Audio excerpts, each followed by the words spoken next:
나는 사람을 한번 믿으면 끝까지 밀어붙이는 사람이었습니다. 서울대 나온 선배들이 줄줄이 있어도 학벌 같은 건 나한테 중요하지 않았습니다.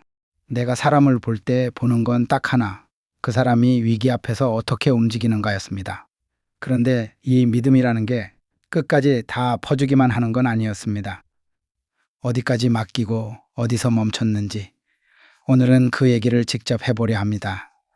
1965년 현대건설 입사시험에 한 청년이 합격했습니다.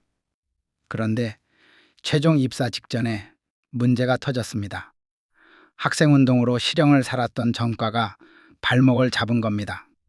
그 시절 대기업이 전과자를 받아준다? 상상하기 힘든 일이었습니다. 그런데 이 친구 포기를 안 했습니다. 대통령한테 직접 편지를 썼습니다. 젊은 사람이 스스로 일어서겠다는데 국가가 막으면 그 책임은 국가가 지는 거라고요. 이 편지가 청와대를 움직였고 결국 저한테까지 이 사람 과거 문제 삼지 말라는 얘기가 내려왔습니다. 그렇게 어렵게 성사된 면접에서 제가 물었습니다. 건설이 뭐라고 생각하나? 청년은 망설임 없이 대답했습니다. 창조입니다. 무에서 유를 만드는 게 건설이라는 그 대답이 제 마음에 딱 꽂혔습니다. 얼굴은 새카맣게 탔는데 눈빛만은 살아있더군요. 이 청년의 이름 이명박이었습니다. 입사했다고 끝이 아니었습니다. 태국 파타니 아라티왑 고속도로 공사 현장. 저는 이 친구를 말단 격리로 보냈습니다. 그런데 몇 달 뒤 이 격리가 자료를 하나하나 파헤치더니 이 현장 심각한 적자입니다라는 보고서를 올렸습니다. 저는 곧장 현장으로 달려갔습니다. 부정이 있다고 의심했으니까요. 부장, 과장, 그리고 이 말단 격리까지 제가 직접 신문했습니다. 결과는 부정이 아니라 보고, 체계 자체가 잘못돼 있었던 겁니다. 그 일로 이명박은 입사 2년도 안 돼 대리로 승진하고 현장 책임자까지 맡았습니다. 그 뒤로 저는 계속 밀어줬습니다. 29세 이사, 32세 전무, 33세 부사장, 그리고 1977년 36 나이에 현대건설 사장 자리에 앉혔습니다. 서울대 출신 선배들이 줄지어 있는데 저는 학생운동 전과가 있던 이 청년을 그 위에 앉혔습니다. 훗날 인터뷰에서도 말했습니다. 부지런하고 판단력 빠른 사람을 내가 직접 뽑았으니 그렇게 클 수 있었던 거라고. 1990년 이란 이라크 전쟁 여파로 현대건설이 휘청였을 때도 저는 이 사람을 유럽으로 보냈습니다. 자금을 확보해 오라는 회사 존폐가 걸린 중책이었습니다. 한번 검증된 사람한테는 회사가 위태로운 순간에도 열쇠를 넘겼습니다. 제 용인술은 회사 박사람한테만 향한 게 아니었습니다. 넷째 동생 정세영도 마찬가지였습니다. 이 동생 미국 유학까지 다녀온 우리 집안에서 가장 국제 감각 있는 친구였습니다. 유학 마치고 교수 자리 제안받았다고 저한테 기쁜 소식 전하러 왔을 때 저는 딱 잘라 말했습니다. 교수는 배고프다. 나랑 일이나 하자. 부모나 다름없던 큰형 말을 이 동생이 거역할 수 있었겠습니까? 1967년 저는 현대자동차를 세우면서 회사를 통째로 이 동생한테 맡겼습니다. 그리고 이 친구 제 기대를 저버리지 않았습니다.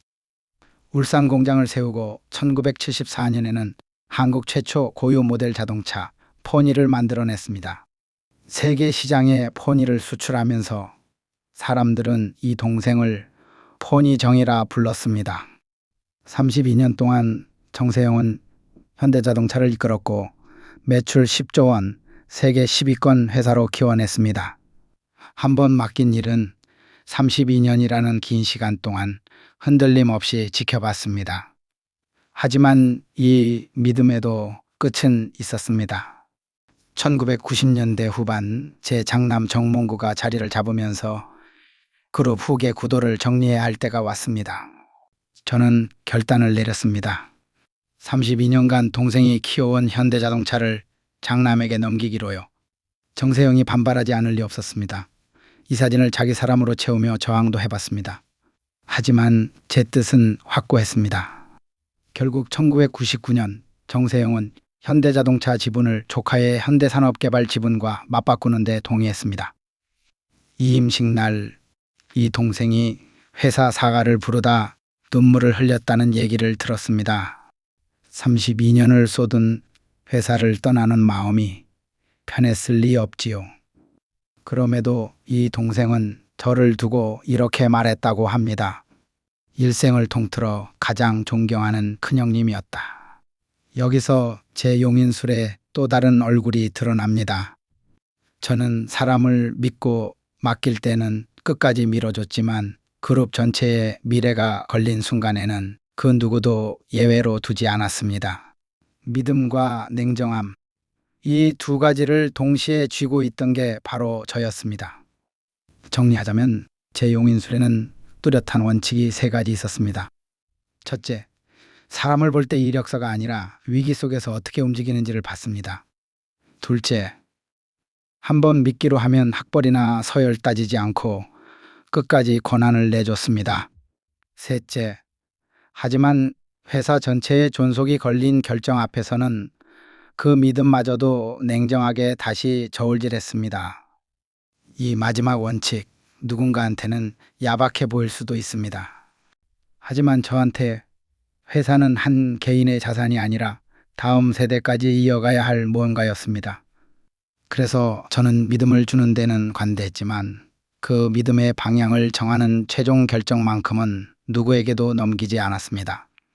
저는 사람을 믿고 맡기는데 누구보다 과감했습니다. 학생운동 전과가 있던 청년에게 회사를 맡겼고 동생에게 32년 동안 회사를 지켜보게 했습니다. 하지만 동시에 그 믿음의 마지막 결정권만큼은 스스로 쥐고 있었습니다. 여러분께 묻고 싶습니다.